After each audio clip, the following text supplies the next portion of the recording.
Hey everybody, it's Drew at Boveda coming to you with another episode of Cultivate. Today we've got Marvin Washington in a really compelling interview about legalizing cannabis throughout the United States and the world. This guy is an elite athlete, a Super Bowl champion, a dad, a really solid guy that we had the privilege of interviewing. We hope you enjoy it as much as we did. Marvin Washington on Cultivate. Thanks for listening. You're listening to Cultivate, a podcast about the people and technology that are blazing a trail in the cannabis industry. Is that Marvin Washington? Yes, sir. How are you? The man himself. How are you, Marvin? Good. Thanks for reaching out. It's Drew at Boveda. You are the first professional athlete, the first Super Bowl champion, the first cannabis entrepreneur that we have had on the Cultivate podcast, and Boveda is really excited to have you. Thank you for coming on. No, I appreciate you having me on because the whole thing is, Drew, is that anybody that is spreading the word and educating about this space, I want to get out there because only 10% of the people in this country know the difference between CBD or THC or TLC. And so anytime I get an opportunity to spread the word, I definitely want to. There you go. So about the time that I met you the first time, I see Marvin Washington at virtually every cannabis trade show that I go to. And you were just in New Orleans, I think, last week.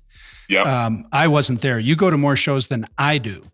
But I got really excited. I tried CBD oil early on in my experience with Boveda, and I can't tell you the experience that I've had personally with CBD oil. And I know that CBD is a big part of your cannabis advocacy. So I'm just going to take a little CBD here. There you go. I've already taken mine for today. Take some in the evening, and to me, it's like oil for the Tin Man. Being a former athlete and playing in the trenches with my hand down in the dirt for 11 years in the NFL, it like I said, it gets me going in the morning instead of coffee. But it works for me, and I tell all my ex-athlete peers and friends, I'm a big advocate for it. So just so people get a frame of reference on Marvin Washington, you were drafted in 1989 in the 6th round by the New York Jets, correct? Correct. You played in 3 decades. You played in the 80s, the 90s, and just after the turn of the millennium. You played for the Jets, the Broncos, and the Niners, and you Correct. Got a Super Bowl ring playing with the Broncos. Correct.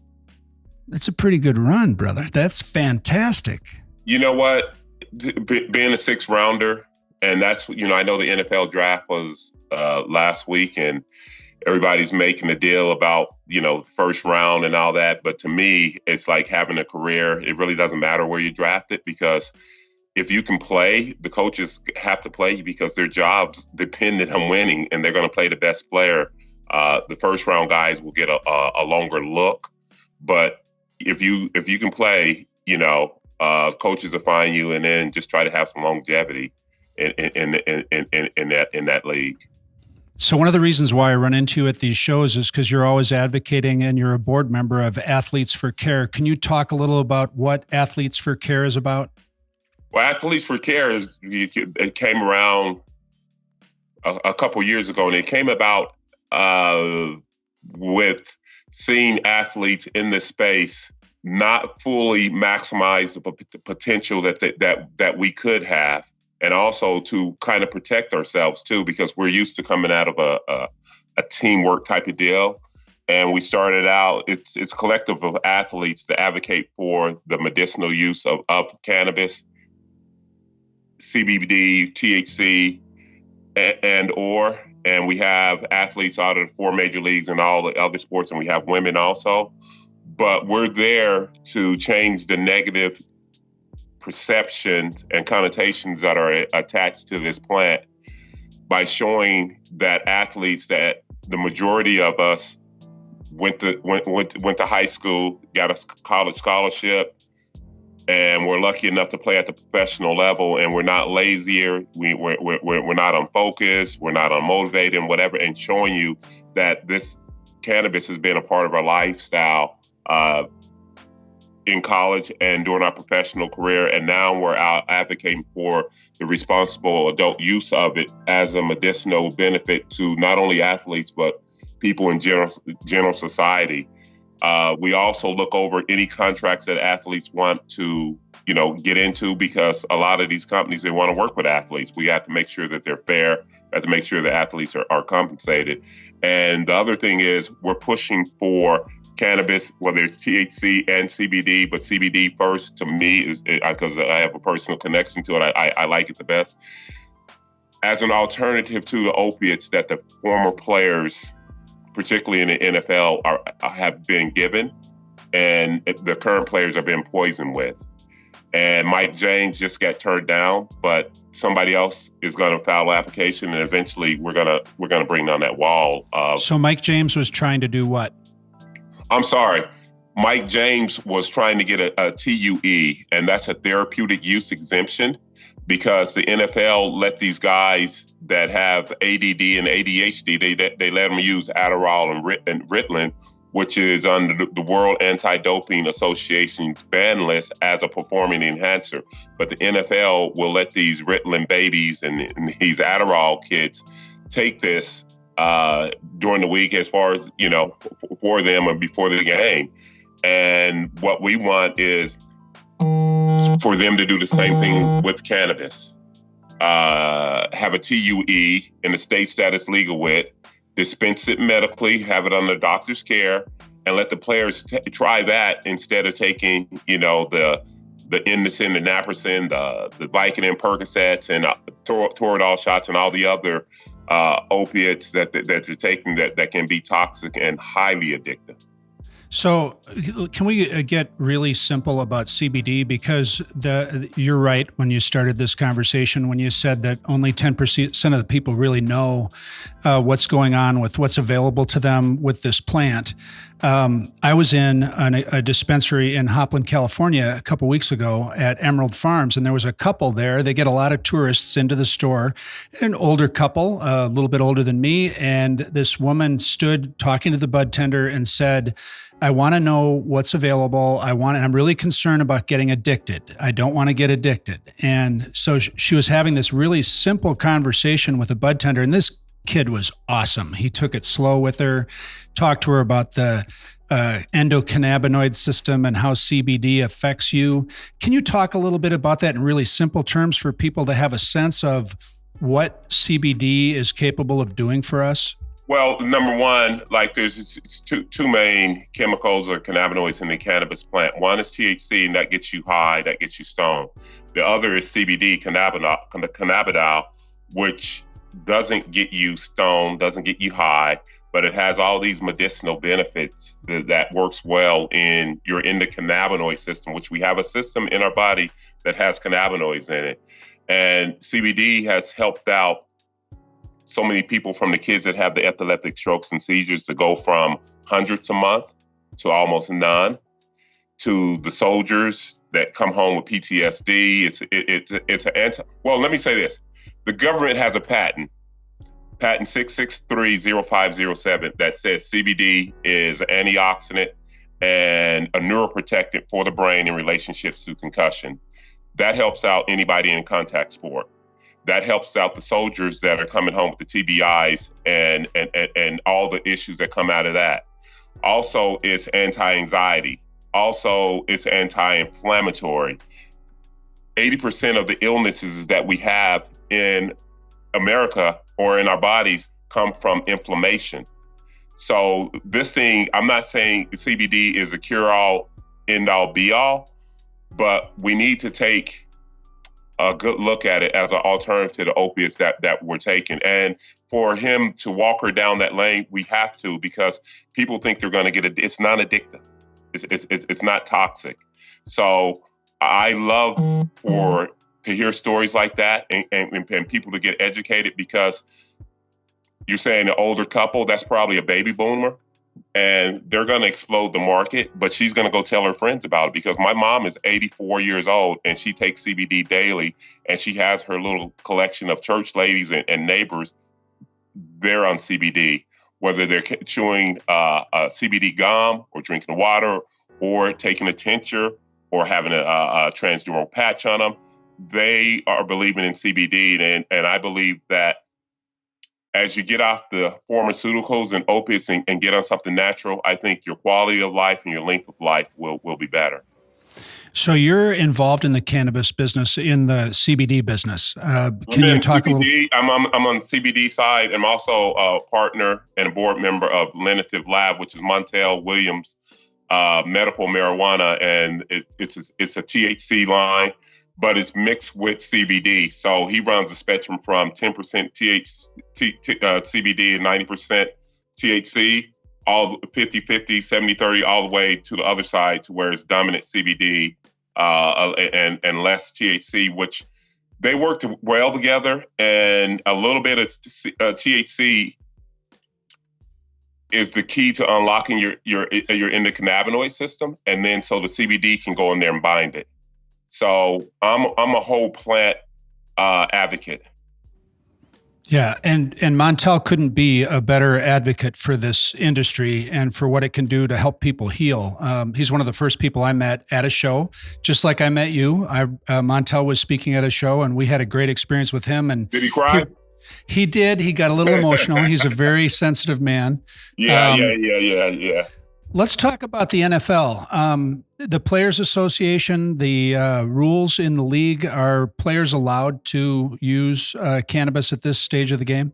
No, they're not. And it's still prohibited on the federal level. And the NFL has probably one of the most restrictive cannabis policy, because there is no other league where, like, you never hear a baseball player being busted for cannabis, or NBA guy, but I know baseball players, and I know a bunch of NBA guys, and I know their use is equal with the NFL's. But I know that the NFL Players Association, which is the union that represents the body of players, is looking very hard at CBD and cannabis as an alternative to opiates. They're open. And the NFL came to them last summer and said, let's work together. So when I got into this space about 4 years ago, it was a matter of if. Now it's just a matter of when. I truly believe that when the collective bargaining agreement is up between the owners and the players, and that's in 2020, that they will come out with a sensible cannabis program.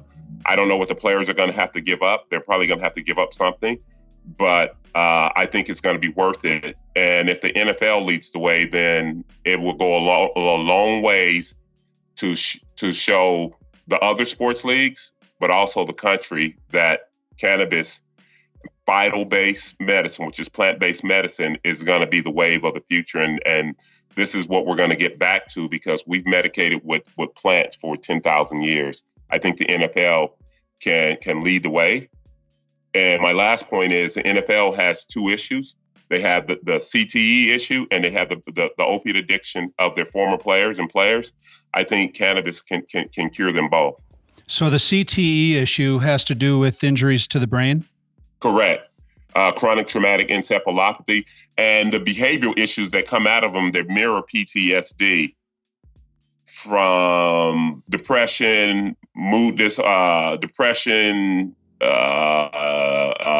memory loss, all these terrible mood things that come out of that, all the way up to suicide. And one thing I want to say is the NFL has lost a lot of players, but soldiers are dying at 23 a day. But it's more than that. That's a conservative estimate. It's more than that, because only 22 states are reporting. So we got exposed to Grow for Vets, which is now referred to as Hero Grown. Roger Martin, his partner. Yeah, I know Roger very well. What a beautiful guy. And he's helped us understand what the problems are with the vets. And we've been very involved with helping them deliver cannabis to vets. They actually, you know this, but for people that are watching this podcast, Grow for Vets, now known as Hero Grown, they go out and they acquire cannabis flower for veterans, and they keep it fresh with Boveda. That's one of the things that we've done in partnership with them from the get-go. The stories about veterans overcoming the list of painkillers and psychoactive drugs that they're on is just remarkable. It's the same thing with athletes, even more so with them. With veterans, because there are some horror stories out there and sad stories, but there are a lot of redeeming stories out there when you get with vets and you see that they've changed their life due to this plant. So one of the excuses that everybody in politics use to talk about cannabis is they say, well, it's a Schedule 1. As long as it's a Schedule 1, we're stuck with a certain set of outcomes. Can you talk about Schedule 1 and give people watching this podcast a sense of what it means to be a Schedule 1 drug? I mean, that's a cliche that everyone uses, but nobody ever takes the time to get into it and explain what Schedule 1 means. Well, number one, Schedule 1 drugs, and drugs that are Schedule 1, it has to meet 3 criteria. It has to have the potential to be highly addictive, which cannabis is not. It also can't be safely tested in a lab, and highly addictive, can't be tested in a lab. And what's the third one? The third one is it has no medicinal benefit. So let's take them and see why. And so cannabis is up there with PCP and heroin and things like that. So the government has a patent that says cannabis. I just read you the patent and what it can do. So that's a contradiction in itself. We also know it can be safely tested in the lab because the NIH sends over $500 million to Israel to test cannabis, and they've been doing this for years. Number 3 is we know it's not addictive. And so that's one of the reasons why I'm one of the lead plaintiffs in this lawsuit suing the DOJ. And everybody always goes, well, you're suing Jeff Sessions. I'm not. I'm suing the Department of Justice. And it doesn't matter whether it was Jeff Sessions, Eric Holder, or Loretta Lynch. Somebody needs to bring this lawsuit on, because when you look at the epidemiology of why it was Schedule 1, Richard Nixon conveyed a committee, the Schaefer Commission, back in 1970 to look at cannabis. That commission came back with a report that said everything that we know about cannabis now was true back then, that it's not addictive, it can help people, it has medicinal value, this, that, and the other. He ignored all that because he wanted to go after 2 groups. He wanted to go after the counterculture hippies who were protesting the Vietnam War, and he wanted to go after African Americans. Put it on Schedule 1, and the war and drugs started in earnest that year, the very next year. So we're saying it's unconstitutional because we're saying it's about freedom. We're saying it's a civil rights deal. And we're saying that it's not based in any fact or science. And so that's why we're going at it. In the district court felt like it wasn't a place for it. So now we're in the appellate court. And we're going to keep this fight through because I think we're on the right side of history and time. So if you had to guess, it's 2018, and the amount of progress that's been made in the last couple of years is pretty outstanding as far as the cannabis industry nationally, the local reforms that have happened, the level of stigmatization has dropped significantly. I've even noticed it just in the shows that we attend. There's more and more mainstream people. It used to be very much sort of the stoner culture, and now there's almost there's just a new breed of people that are coming in and experiencing the cannabis lifestyle. And I would say 70% or so of the people that we see at shows that are in the business, they're not using cannabis necessarily to get high. I mean, they may enjoy cannabis at the end of the day to enhance their sleep, or most of it has to do with some sort of a therapeutic outcome. If you were to look in your crystal ball and talk about the next 5 years, do you have an anticipation of when we're going to see something change on a federal level, or when? I would say within the next 5 years, but it can go slow. It's going to go slowly. And I've been telling people, and then it's going to go all at once. So what the people that are doing now, we're prepping ourselves so when it goes all at once, because Joe, when you look back at it in 2006, when George W. Bush was in the middle of his second term or what have you, and the issue about gay marriage came up. There's no way you would say 5 years later that it would be legal fully legal at the federal level, and a conservative Supreme Court would rule that it's legal. So this thing is going to happen, and I say sooner rather than later. But I'm not talking about decades or 10 or 20 years from now. I'm talking about very soon that we're going to see history made. You look at the court of public opinion. It's changed from 10 years ago. And then whenever you put the cannabis ballot before the people, it always passes. So I think at the very least, medically, that's a no-brainer. I think recreational adult use, put it before the people, because the people have decided tobacco's okay. They've decided that alcohol's okay. They've decided that, the Supreme Court just came out today. We're going to have sports gambling all over the country, sports betting all over the country. So if they've decided that, just put it before the people and let the people decide. So I'll say an industry, and you tell me whether you think they're in favor or against cannabis reform. Is the pharmaceutical industry supportive of cannabis reform? I would say no, they're not, but they're keeping an eye on the cannabis industry. And when it does go illegal on the federal level, I want, and I might be one of the few ones in the space that says this, I want big tobacco to get in. I want big pharma to get in, because they're going to bring the billions of dollars of R&D to this plant. As long as they don't bastardize it and synthesize it, they're going to bring all these billions of dollars of our research and development to this plant, and then we'll really see what all these cannabinoids in this plant can do. And so that's what I want, but I don't want this industry and the people that have been working in it to be Walmart out. I still think, it's a plant, it's natural, that there is a place for the mom and pop. There are the places for the innovative growers and cultivations that they're coming up with these strains or whatever. I think it's going to be, I don't think we're going to get Walmart out, because it's a plant. And I look forward to the day where we do have the billions of dollars of research and development behind this plant, because we have to get away from this opiate path that we're on, Drew, or else we're going to lose a generation. And for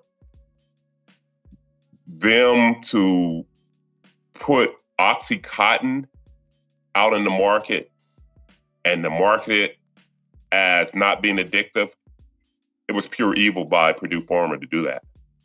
It's going to take a while to recover from that. But I think we have to get back to phyto-based medicine. I think cannabis can lead that way. I think cannabis can lead the revolution of the next generation. Well, and you talk about the opiate epidemic, and my personal attachment to this plant. I'm a recovered guy. I've been in recovery for a long time. I don't drink anymore. I don't use drugs anymore. I did extensively as a young man, and I've been exposed to a lot of people that have struggled with addiction. And I spend a lot of my spare time working with people in addiction, in recovery from addiction. And one of the things that tipped me over, that opened my mind finally, was when a young man that was a part of my household, his mother and I were in a relationship, and at a young age, he ended up overdosing and losing his life to heroin. Oh, wow. Sorry to hear that. So in the midst of all this recovery that I've had the blessing to be able to experience, I have this experience with a young man, and his main point to me was that if he could just smoke weed, he would have been okay. But there was a no tolerance testing policy with the treatment program that he went through, and I had to open my mind about it. So would I trade that young man's life today if it could be here and still be using cannabis? Absolutely. I mean, that's a no-brainer. But it touched me deeply on a personal level. You had your hands up earlier. Can you put your hands up closer to your face again? Because when I first shook your hands, this man has some giant hands, and my mind just absolutely disappears in your hands when you shake hands. You're a big man. You're 6'6"? Yes. Are you 235? No, I'm like 278 right now. That's good, because you were listed at 285 when you were playing. Yeah, I try to stay in shape. Let's say that, but I'm not So one of does those cannabis guys. help you stay in shape? Do you use cannabis in your Well, workout that's what I routine? said. It's like for me, Drew. It's like oil for the Tin Man. Because I have all these, you know, pre-arthritic fingers and my knees and joints hurts. And I give you a personal story. It's like I run and I kind of overdid it, and my knee was swollen last week, and I couldn't sleep. And so I got some of my CBD pain cream. I put it on there, and I slept like a baby. Pain went away. So That's how it helps me. what It's brands? What brands do you align with? What's your Isodiol. business? Isodiol. Isodiol, and I can't chew gum by it's by AXIM Biotechnologies. It's a wonderful delivery, gets right into the system, and it's a gum. So we're going to get the hashtags for that and the contacts for that, and we're going to fly that into this podcast so that people can see where they can connect with products that you endorse and that you use in your personal life. And I'm also going to start buying those brands, because everything I've learned about CBD has been because somebody told me a story about how it affected them. When I started, and I take CBD every day now, and when I take CBD, two things that I notice: I'm creaky. I've got my knees bug me. I've got aches and pains, and they're tremendously reduced when I'm using CBD. Exactly. And the other thing, I have a little bit of panic and anxiety. I mean, I may look like a cool cucumber on the outside, but on the inside, I fall apart every once in a while. And my level of anxiety and panic has been diminished dramatically. I used to have a heck of a time getting on a plane. And the people that I work with know that I fly a lot now for work, and I would get claustrophobic on a plane. I haven't had that experience since I started enjoying CBD. So my own personal experience, I know when you're a Super Bowl champion and a professional athlete, and you get up and you make a statement to people about what CBD has done for you, you have a certain amount of impact on your audience. It's had an impact on me. I heard you speak at one of those early shows that I went to, and the attitude that you have about people. And here's something I'll tell the world about Marvin Washington. This guy treats people the way he wants to be treated. He is a big-hearted man that goes out of his way to help people. You've been very gracious to us at every show that we've been to. You've always been friendly with me, and I've been bugging you to do something with Boveda. And the fact that we started this podcast, it's perfect because, like your friend Darren McCarty said, once you know the truth about this plant, you have a responsibility to tell the story to others. Oh, yeah. And one of the things I notice in the cannabis industry is we're really limited. It seems to me we're limited in the number of ways we're able to disseminate that information out to people. It doesn't get the press coverage. It doesn't get the popular outlets paying attention to it. So we're going to do everything we can to keep giving you, people like you, the champions, literally and figuratively, the champions of this cause, keep giving you guys the megaphone and try to accentuate what you're doing in the marketplace, because it's making a big difference in my life, and it's helping a lot of people. So I just want to thank you for that.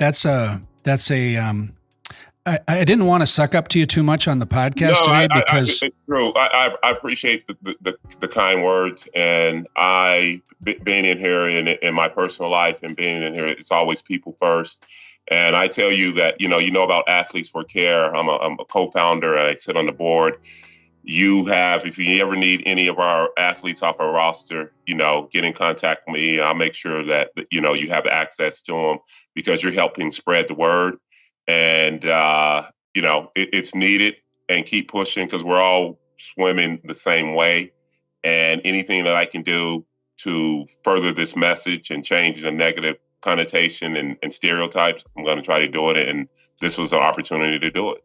It's awesome. Before we wrap up, I want to go back to something that you said early on. You mentioned epilepsy, and I've got a dear friend that's got focal dystonia. It's a brain disorder. Virtuoso, hand over hand fret style guitar player named Billy McLaughlin, and we're going to get him on the podcast too. He reluctantly, as an aside, he's got a son who's also an epileptic. So his son was reaching age of 18 or 19, and he was having tons of seizures. I don't remember what the number was. It was 300 or 400 seizures a week this kid was experiencing. And there was a lot of reluctance to take on cannabis therapy. Finally, the son and the father, the guitar virtuoso that had basically lost his career to this brain disorder, and the son with the epilepsy, which is a neurological disorder, they start cannabis therapy. The kid's seizures went to 1 or 2 a month. And the dad's ability to play has been enhanced dramatically, where he's touring again, and he's dedicated his life, the rest of his life, to spreading the word about what this plant can do for people that suffer from these brain issues. That's wonderful. People are looking for a miracle. And you hear a lot of stories, and at the shows, I hear a lot of stories, people talking about miracles that are happening because people are finding a way off of the addictive cycle of opiates. They're finding a way onto a natural, non-addictive way to deal with these issues. And it's just remarkable. I mean, you must hear story after story. I hear stories after stories, and we have to get these stories out. And so whenever I speak in front of an audience, and I've been telling your audience, if you know about cannabis, tell your family members, tell your neighbors, tell them about it, and tell them what it can do on the medicinal side. And there are so many people that I've known that this plant has helped that we can't keep it a secret. We have to get out and quit preaching to the choir and get out in society and tell them about this plant. And don't be ashamed. Don't be, hesitant to tell people, because everybody's going off a lie that we've been lied to for like 80 years about this plant. And so now, we need to get the truth out there. If I wanted to get CBD oil today, yes. Where would I go online? What would I look up? You could go to Isodiol.com. Isodiol. Isodiol, Isodiol.com. And we have everything from water to pain creams to sleep aids to PEPs. All of it's CBD based. All of it's good. I'm a big proponent of theirs. They have the oils, the tinctures, the drops, transdermal patches. We have everything there. So ballpark, what's a person going to spend to find out whether this is going to be helpful to them? Do you have a ballpark? I think you can spend less than $100, but it'll be worth your ROI to try it out because it's non-addictive, it's non-toxic, and it's a better alternative than the opiates. And we have some wonderful products. I think between your group of friends on that Athletes for Care group and our approach here at Boveda, I think we could do a lot of good by getting people together through this podcast and working with you guys at these shows to try to get this message delivered to more and more people. I can't personally thank you enough for taking the time to be with us today. I know you've got a busy schedule and you made yourself available, and I'm super grateful, and I hope we get a chance to do it again. And you'll see me again. You'll see me again. And like I said, I gave you that if you want anybody from our roster, Athletes for Care, just let me know and we'll make them accessible. Marvin Washington, Super Bowl champion, 10-year NFL veteran, defensive end for the Jets, the Broncos, and the Niners, and a champion for the cannabis cause. Thank you for being a part of Cultivate today, a podcast that's brought to you by Boveda. Marvin, thanks, Brett. Thank you.